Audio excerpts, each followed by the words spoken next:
और इस समय आगमन हो रहा है सेशल्स के उपराष्ट्रपति श्री अहमद आफिफ का।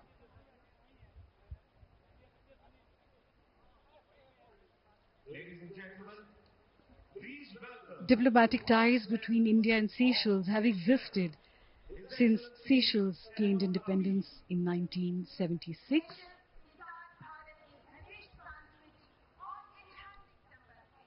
Seychelles and India have a balance of trade in areas of tourism, fishing, petroleum, exploration, communications and IT, computer education and pharmaceuticals, which have been identified as areas of economic cooperation between the two countries.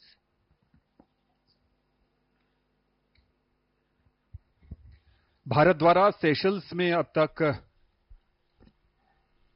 29 से अधिक योजनाएं शुरू की गई हैं। इस बीच अतिथियों का आगमन लगातार जारी। भारत के मुख्य न्यायाधीश जस्टिस चंद्रचूड़ का आगमन और उनके साथ उनकी पत्नी कल्पना दास।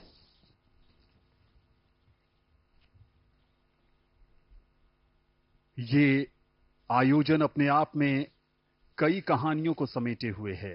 एक तरफ विदेशी मेहमान भारत जो अतिथि देवो भवः और वसुधैव कुटुंबकम का प्रसारक रहा है, उसके तहत अतिथियों का स्वागत, सत्कार, अभिनंदन हमारी परंपरा है, हमारे संस्कार हैं। और दूसरी तरफ इसमें लोकतंत्र के सच्चे प्रहरी के रूप में देशवासी भी हिस्सा ले रहे हैं, इस ऐतिहासिक लम्हे का साक्षी बन रहे हैं।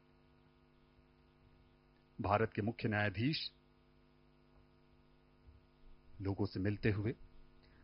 The forecourt of Rashtrapati Bhavan has borne witness to the triumphs and trials of the Indian nation, and as we witness yet another chapter in its storied history, let us remember the values of unity, diversity, and democracy that unite us as a nation.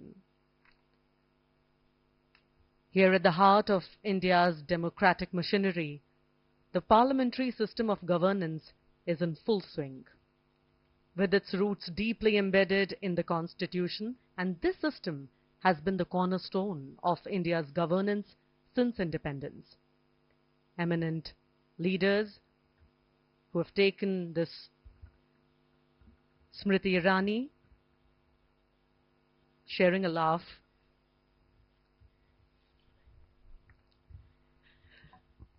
वहां पर अर्जुन मुंडा भी नजर आए और general VK Singh भी थे। चिराग पासवान जो बिहार के हाजीपुर से चुनकर आए हैं, लोक जनशक्ति पार्टी रामविलास का प्रतिनिधित्व करते हैं और इनके पिता रामविलास पासवान भारत की कई सरकारों में महत्वपूर्ण मंत्रालय में अपनी महत्वपूर्ण भूमिका निभा चुके हैं। कुछ समय पहले निरहुआ भी हमें स्क्रीन पर नजर आए।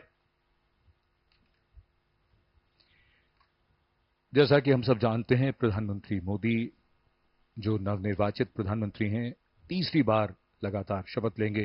ये निरहुआ जिनका भी जिक्र कर रहे थे आनंद, और साथ में संजीव मनोज तिवारी भी। मनोज तिवारी हैं जी, दिल्ली से जीते हैं सांसद।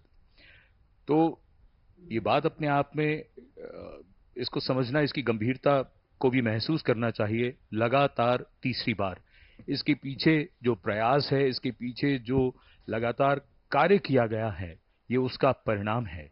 ये एक बार में और यूं ही नहीं होता, इसके लिए सतत प्रयास करना पड़ता है, कुछ नए तरीके से सोचना पड़ता है। सबका साथ, सबका विकास, सबका विश्वास और सबका प्रयास, ये वो आदर्श वाक्य है जिसने सबको जोड़ा है। और इस समय पर्दे पर पवन कल्याण, जिनके लिए प्रधानमंत्री ने अभी कहा था कि ये हवा का झोंका नहीं बल्कि तूफान है। जी हां, दक्षिण भारत में राजनीति का एक उभरता हुआ चेहरा पवन कल्याण।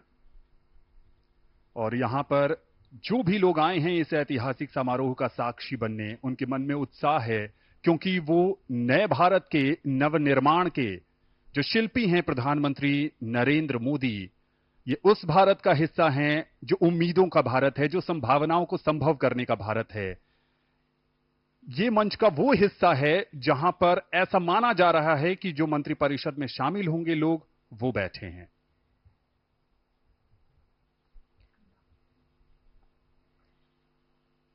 दिल्ली प्रदेश भाजपा अध्यक्ष वीरेंद्र सचदेवा